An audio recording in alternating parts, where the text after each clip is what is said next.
Et en fait, la plupart des gens, ils sont bloqués avec leur cheval, non pas parce qu'ils n'ont pas les bonnes techniques, non pas parce qu'ils n'ont pas les bonnes méthodes, mais parce que c'est des branleurs. Ce matin, je me suis réveillé et j'étais super fatigué parce que cette nuit, j'ai fait plein de cauchemars. Et je me disais, ah, vas-y, c'est pas grave, t'as mal dormi, en plus, tu peux pas aller à la salle parce que t'es blessé au pouce, en plus, t'as des courbatures et en plus, t'as mal aux ischio-jambiers. Et je me disais, ah, j'ai pas d'énergie, aujourd'hui, du coup, je vais faire une journée plus light, plus tranquille.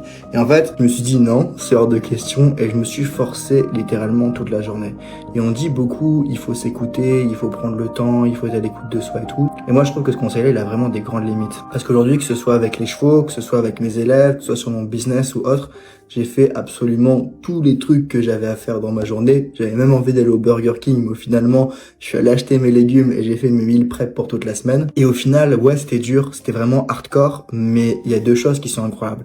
La première chose, c'est que déjà, je suis fier de moi parce que j'ai fait tous des trucs auxquels aujourd'hui, j'avais pas l'énergie pour les faire. Et la deuxième chose qui est puissante, c'est que je suis en train de montrer des preuves à mon cerveau que même quand c'est dur, que même quand ça va pas, je suis capable de dépasser ça. Et en fait, je vous raconte ça parce qu'il y a beaucoup trop de gens, si on prend le domaine des chevaux, qui galèrent avec leur cheval, mais qui font rien pour changer. C'est-à-dire qu'ils ont développé une habitude mentale où, à chaque difficulté, en fait, ils prennent la solution facile.